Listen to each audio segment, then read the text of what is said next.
अस्सलाम वालेकुम एवरीवन, क्या हाल चाल है आप सबका। उम्मीद करता हूँ कि आप सब खैर आफियत से होंगे। मैं वापस आ गया हूँ आप लोगों की समर वेकेशंस को ख़राब करने के लिए अपना मैथ का लेक्चर लेकर। तो आज हम लोग स्टार्ट करने जा रहे हैं question number 4 exercise 2.3 class 10 mathematics national book foundation. Same हमारे पास सबसे पहले हमने समझना है कि हमारे पास जो क्वेश्चन सर जी ने दिया हुआ है उस क्वेश्चन में वो हमसे क्या पूछ रहे हैं और उन्होंने हमें क्या मालूम करने के लिए कहा हुआ है। तो वो हमें कह रहे हैं जी, इफ़ रूट्स, अगर हमारे पास रूट्स किसके आगे जो इक्वेशन दी हुई है वो वाली, उस इक्वेशन के जो रूट्स हैं वो क्या हैं जी, अगर हमारे पास इक्वल हैं तो आपने के की जो वैल्यू है वो फाइंड करके हमें बतानी है। तो रूट्स, जैसे कि मैंने आपको पहले भी बताया था कि हमारे पास कोई भी क्वाड्रेटिक इक्वेशन होती है, लेट से इसी को हम लोग ले लेते हैं। इस क्वाड्रेटिक इक्वेशन को हम लोग जब सॉल्व करते हैं तो हमारे पास दो आंसर्स आते हैं। एक को फ़िलहाल मैं 1 कह देता हूँ और दूसरे को फ़िलहाल मैं 2 कह देता हूँ। इन आंसर्स को हम लोग क्या बोलते हैं जी, रूट्स बोलते हैं।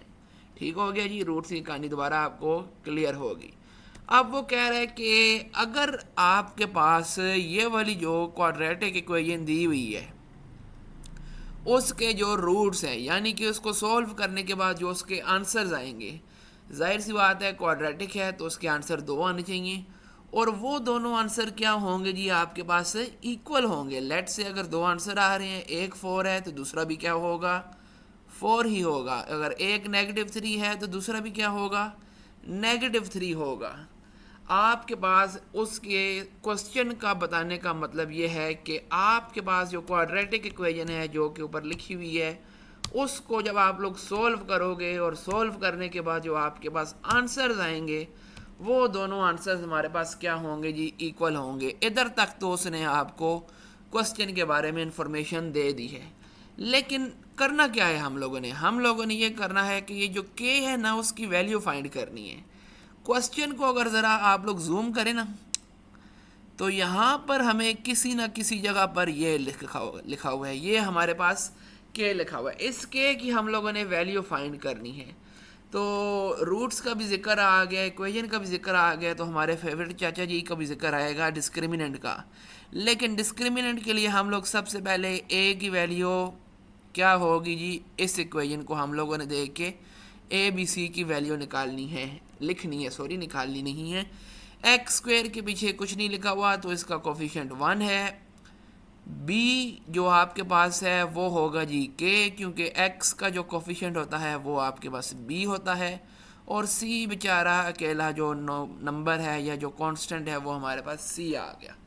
ए बी सी निकाल लिया। ये क्यों निकाला, क्योंकि हमारे जो डिस्क्रिमिनेंट जी हैं वो हमें कहते हैं कि आप सबसे पहले ए बी और सी को निकालो और उसको मेरा जो फार्मूला है जो कि है जी बी² -4ac उसके अंदर उनको बस पुट कर दो, सिंपल एज दैट। अब मैंने आपको काफ़ी दफ़ा बताया हुआ है कि जब वेरिएबल्स आ जाते हैं इस तरह के अल्फ़ाबेट्स तो कोशिश कर लिया करें कि उनमें ब्रैकेट्स डाल दें। ब्रैकेट्स डाल गई। अब इन ब्रैकेट्स के अंदर हम लोगों ने सिंपल ए बी और सी जो हैं उनकी वैल्यूज़ डाल देनी है। बी² है, बी² की वैल्यू हमारे पास यहाँ पर, बल्कि बी की वैल्यू क्या बन रही है, के बन रही है। तो हम लोग बी वाले की जगह क्या डाल देंगे जी, के डाल देंगे, स्मॉल वाला। ये स्मॉल हमारे पास के आ गया। ए हमारे पास बन रहा है जी 1 तो 1 लिख लिया। सी हमारे पास बन रहा है 9 तो 9 लिख लिया। और अब जो चीज़ कल मैंने आपको लास्ट लेक्चर में समझाई थी उसको हल्का सा दोबारा रिवाइज़ कर लें।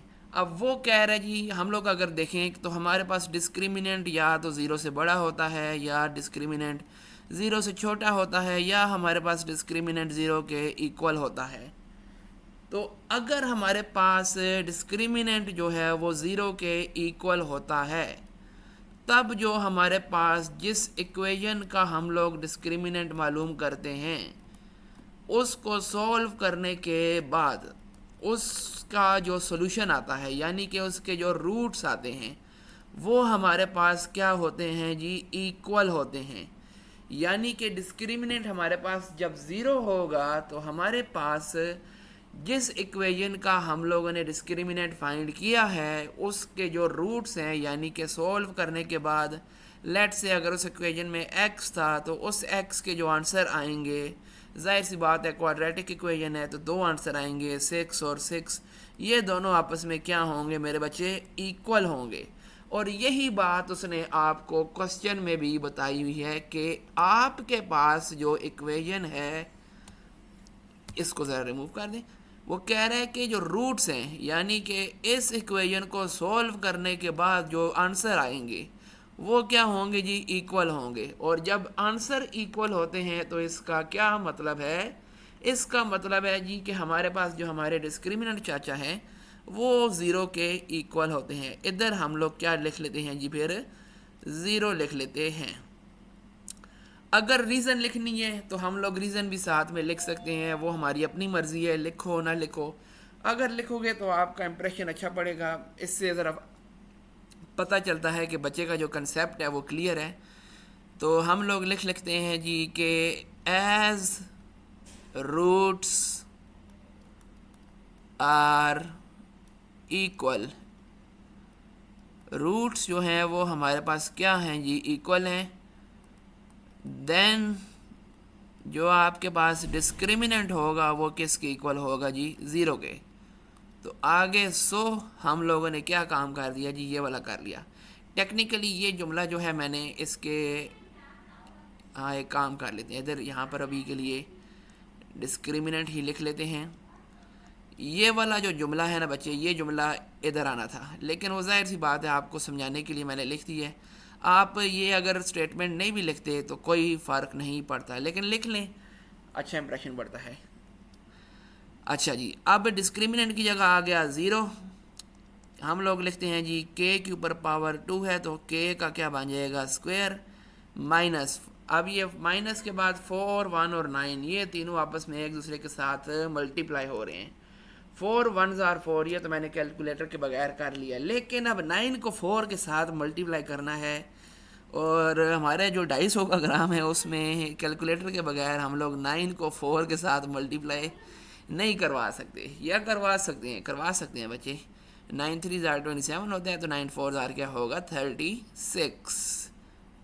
अच्छा जी, अच्छा ये 250 ग्राम वाली बात जो है ना मुझे कंफर्म नहीं है, मैंने वैसे ही फ्लो में बोल दिया है।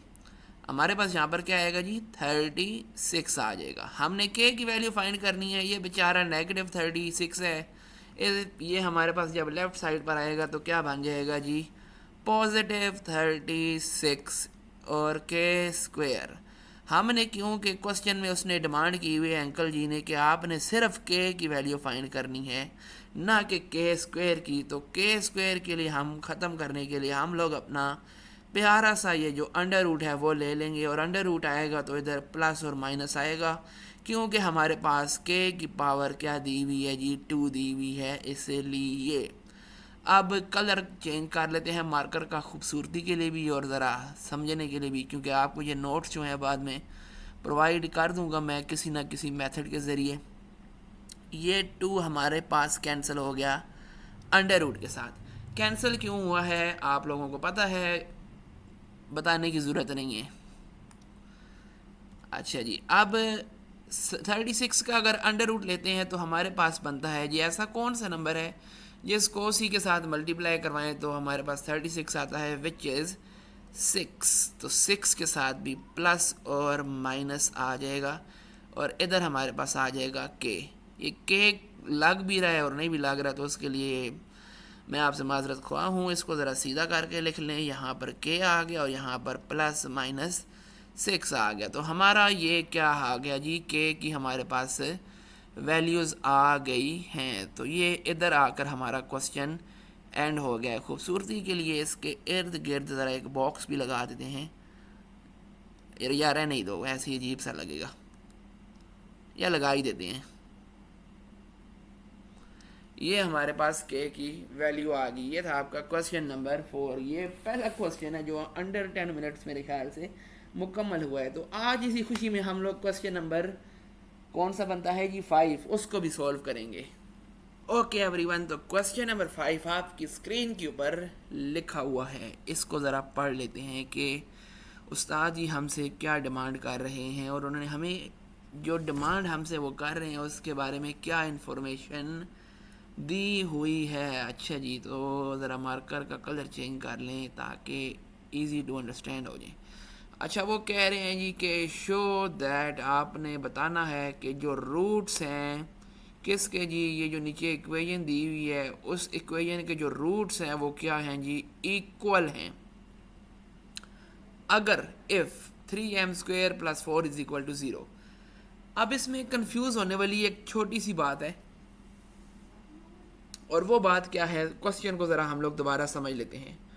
वो आपको कह रहा है कि आपके पास जो क्वाड्रेटिक इक्वेशन लिखी हुई है ये वाली जी, जिसको मैंने ये एक खूबसूरत से क्या बोलते हैं इसको, जो भी बोलते हैं, उसके अंदर मैंने सर्कल कर दिया है। ये जो उसने आपको क्वाड्रेटिक इक्वेशन दी हुई है इसके जो रूट्स हैं, इसको सॉल्व करने के बाद जो दो आंसर आएंगे वो दोनों आंसर आपके पास क्या होंगे जी, इक्वल होंगे।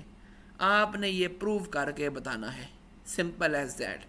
फिलहाल ये जो नीचे लिखा हुआ है ना, इफ 3m² + 4 = 0, इसको फिलहाल इग्नोर कर दें, जैसे आप मेरी पूरी वीडियो को इग्नोर कर देते हैं और नीचे कमेंट्स कर देते हैं कि वाओ ग्रेट टीचर। अच्छा, आपने अब क्या करना है, इसको इग्नोर कर देना है। और दूसरी बात यह है कि आपको पता है कि रूट्स इक्वल कब होते हैं, जब आपके पास डिस्क्रिमिनेंट जो है वो इक्वल होता है किसके, 0 के। तो हमने सबसे पहले देखना है कि क्या ये जो हमारे पास इक्वेशन दी हुई है ये स्टैंडर्ड फॉर्म है क्वाड्रेटिक इक्वेशन की या नहीं। गौर से देखेंगे स्टैंडर्ड फॉर्म कौन सी होती है, जिसमें आपके पास पहली जो टर्म है वो x², साथ में दूसरी वाली x, और तीसरा बेचारा हमारा कांस्टेंट और इक्वल के बाद 0। तो बच्चे ये हमारे पास स्टैंडर्ड फॉर्म नहीं है। तो पहला काम है हमारी दी हुई इक्वेशन को स्टैंडर्ड फॉर्म में कन्वर्ट करना। तो वो हम लोग कैसे करते हैं, ज़रा कलर चेंज कर लें मार्कर का, इधर तक ठीक है। अच्छा, अब इसका तो मैं कुछ नहीं कर सकता क्योंकि ये ऑलरेडी x² लिखी हुई है। लेकिन अगली अगर आप टर्म को गौर से देखें ना, वो ये इस टर्म को अगर आप गौर से देखें ना, ये अंदर एक इसकी कोई टर्म लिखी हुई है और एक टर्म ये लिखी हुई है और इसके ऊपर स्क्वायर डाला हुआ है। अब अगर आप लोग अपने दिमाग पर थोड़ा सा जोर दें ना, तो ये हमें कुछ जानी पहचानी चीज़ सी लग रही है। वो जानी पहचानी चीज़ क्या है जी, a-b का होल स्क्वायर, यानी कि दो टर्म्स हैं वो आपस में माइनस हो रही हैं और उनके ऊपर आपके पास स्क्वायर डाला हुआ है, यानी कि आपके पास एक ये फार्मूला ओपन हो सकता है। तो हम लोग इसको फार्मूले की मदद से ओपन कर लेते हैं। अब फार्मूला जाहिर सी बात है हर बंदे को याद रखने का या समझने का जो मेथड है वो डिफरेंट है। तो जिस तरीके से आपको लगता है आप फार्मूला ओपन कर सकते हैं, इसमें कोई रोक टोक नहीं है। ये एज इट इज़ आ गया, प्लस आ गया, आगे ब्रैकेट डाल लेते हैं ज़रा सी। अब ये वाली पहली टर्म है, ये दूसरी टर्म है, दरमियान में नेगेटिव है, तो हमारे पास फार्मूला जो होगा वो नेगेटिव वाला होगा। तो जिस तरह मेरे जहन में आता है इसको ज़रा जूम कर लें ताकि आपको नज़र ठीक आ जाए। अब ठीक है जी। अच्छा जी, अब फर्स्ट टर्म का स्क्वायर प्लस सेकंड टर्म का स्क्वायर नेगेटिव 2 फर्स्ट टर्म और सेकंड टर्म आपस में क्या हो रही हैं जी, एक दूसरे के साथ मल्टीप्लाई हो रही हैं। अब बस हमने ब्रैकेट डाल दी हैं, इन ब्रैकेट्स में जो वैल्यूज़ हैं वो डालनी हैं। और वो वैल्यूज़ बच्चे हमारे पास कौन सी हैं, वो हैं हमारे पास पहली टर्म देखें कौन सी है जी, m और x मल्टीप्लाई हो रहे हैं, ये एक ही टर्म है, ये अलग अलग टर्म नहीं है। आपके पास ये अलग टर्म उस टाइम होती है जब इनके दरमियान में कोई ऑपरेटर आ रहा होता है प्लस या माइनस का। तो ये हमारे पास आ जाएगा इधर m और इधर हमारे पास आ जाएगा x। इसको मैं ज़रा एक काम करता हूँ, छोटा थोड़ा मार्कर यूज़ कर लेता हूँ ताकि इजी टू फिट हो जाए। m x ये दूसरी टर्म है जो कि 1 है, तो हम लोग यहाँ पर ब्रैकेट में 1, फिर m और x और साथ में ब्रैकेट में 1, मतलब ब्रैकेट्स बन गई हैं, आपने बस वैल्यूज़ उसमें पुट करनी है। अब इसके बाद और क्या है जी, इक्वल के राइट साइड पर हमारे पास दिया हुआ है जी जनाब ने 3। तो हम इक्वल के राइट साइड पर 3 लिख लेते हैं। अब थोड़ी सी इसकी सिंप्लीफिकेशन कर लेते हैं, मार्कर हम अपना वापस बड़ा ले आते हैं 2। इसको ज़रा सा जूम आउट भी कर लेते हैं। ये किधर गया? एक तो ये इसका कभी कभार थोड़ा सा इशू हो जाता है। ये एडजस्ट हो गया और ये थोड़ा सा जूम आउट हो गया। अच्छा जी, अब हम लोगों ने क्या करना है, 2x², इसको नहीं छेड़ सकते, प्लस आगे ब्रैकेट को ख़त्म ही कर दें तो कोई भी ऐसा इशू नहीं है क्योंकि ये प्लस है। अगर ये माइनस होता फिर ये इस माइनस की वजह से अंदर जितनी भी टर्म्स हैं उन सब का साइन चेंज हो जाता है, लेकिन अब प्लस डला हुआ है तो कुछ नहीं करते। ये स्क्वायर m के ऊपर भी आएगा, ये स्क्वायर x के ऊपर भी आएगा। ये हमारे पास बन जाएगा बच्चे m² x²। ठीक हो गया। 1 का स्क्वायर आपके पास 1 होता है और माइनस ये तीनों टर्म्स आपस में मल्टीप्लाई हो रही हैं। 2 1 ज़ार करेंगे तो 2 आएगा और उस 2 को जब m और x के साथ मल्टीप्लाई करवाएंगे तो हमारे पास बन जाएगा 2mx। और ये बेचारा जो राइट साइड पर 3 अकेला है इसको भी लेफ़्ट साइड पर ले जाते हैं, सब के साथ पार्टी में शामिल कर लेते हैं। वो उधर प्लस है तो जाहिर सी बात है इधर आकर आपके पास -3 होगा और उधर बेचारा बच जाएगा 0। अब जो एक जैसी टर्म्स हैं उनको एक साथ लिख लेते हैं या कैंसिल आउट कर लेते हैं, जो भी है 2x का स्क्वायर प्लस m² x²। ये काफ़ी बड़ा चला गया। अच्छा अब ठीक है, +1 -3 -2mx = 0।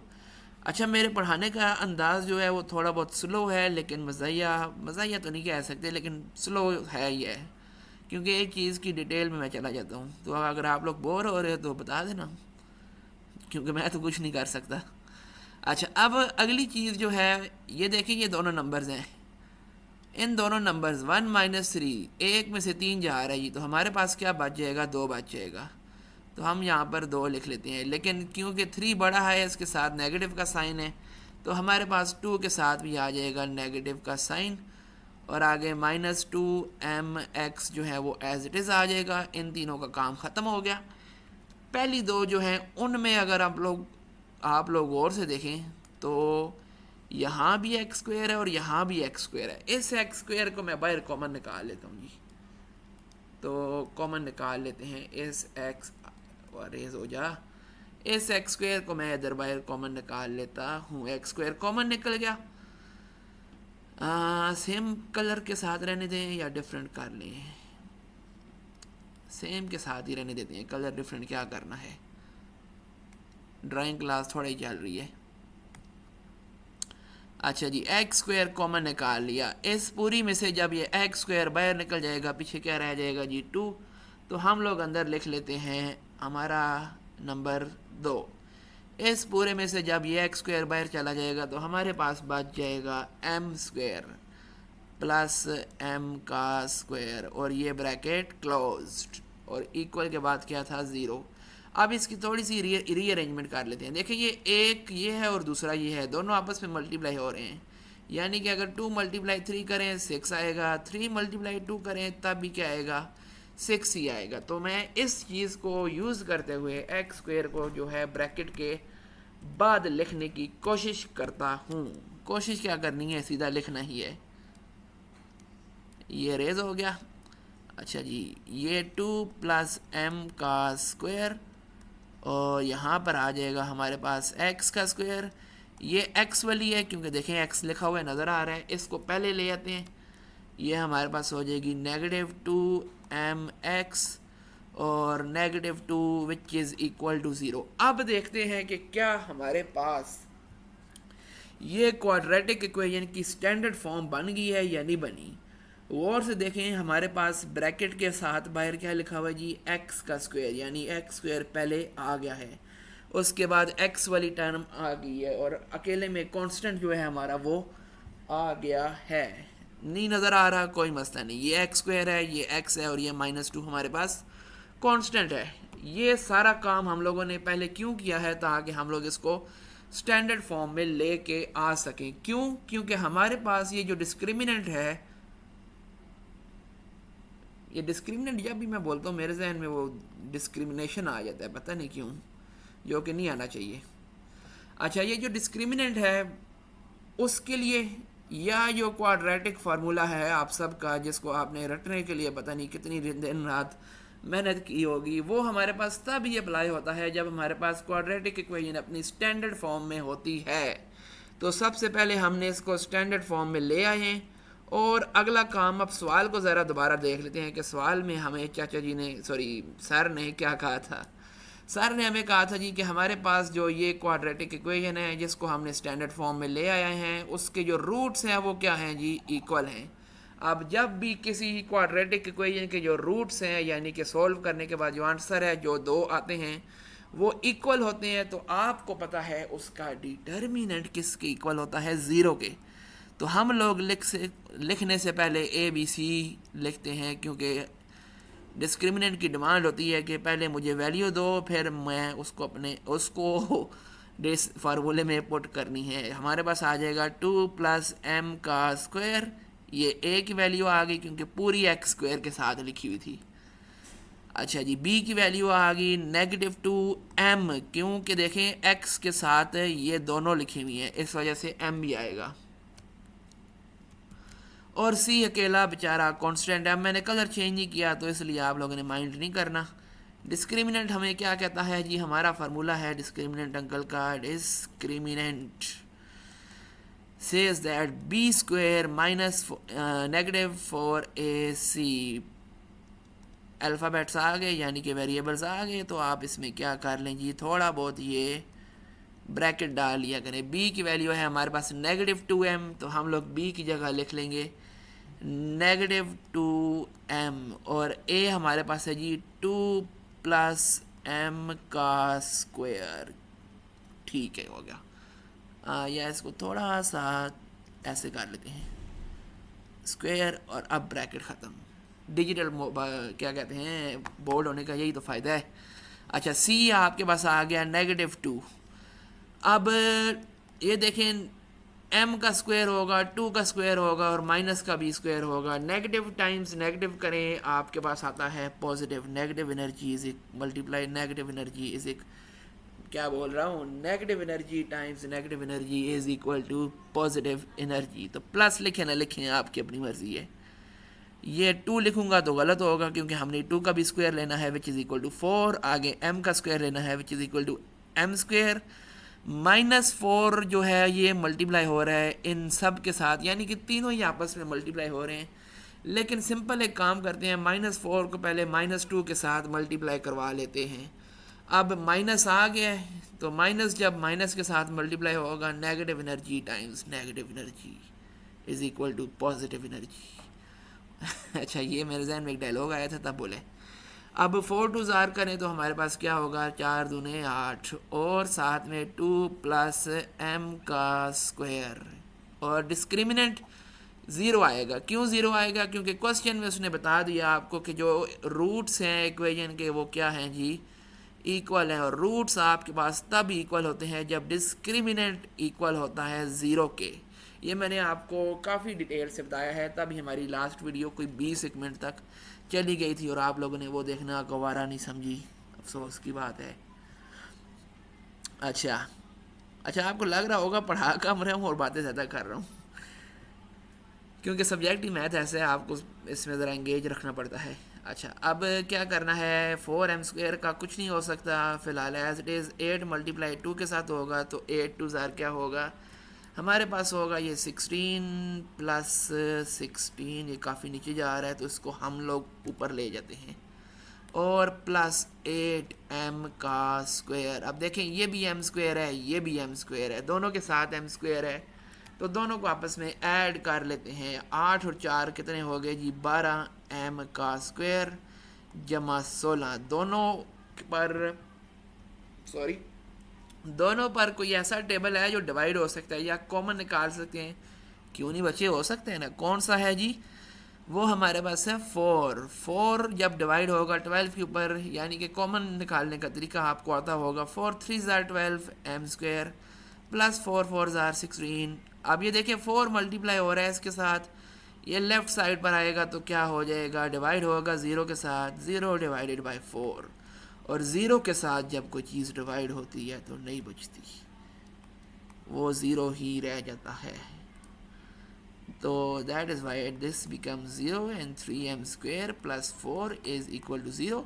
इसको थोड़ा सीधा करके लिख लें, and that is your final answer. क्यों? क्योंकि उसने आपको क्वेश्चन में कहा था कि आपके पास ये वाली जो बेचारी इक्वेशन है, ये क्या है जी, इसके रूट्स इक्वल हैं कब, जब आपके पास ये चीज़ बनेगी। तो एंड में हमारे पास ये 3m स्क्वेयर प्लस 4 बन गया था, और साथ में हमें उसने बताया हुआ था कि रूट्स इक्वल हैं।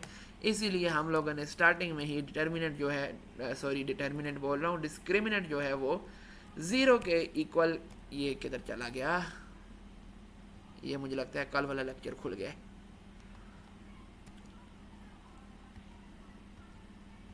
हाँ ये देखा आ गया। अच्छा, अभी मैं फ़ायदा गिनवा रहा था डिजिटल बोर्ड का, और ये नुकसान भी आ गया कि पता ही नहीं चलता है, 1 सेकंड ऊपर गया और 1 सेकंड नीचे आ गया।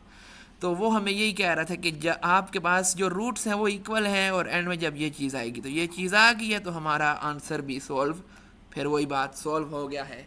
तो आज के लिए यही 2 क्वेश्चन काफ़ी थे। उम्मीद करता हूँ आप लोग घर में इन क्वेश्चंस की प्रैक्टिस कर रहे होगे, छुट्टियाँ भी इंजॉय कर रहे होगे।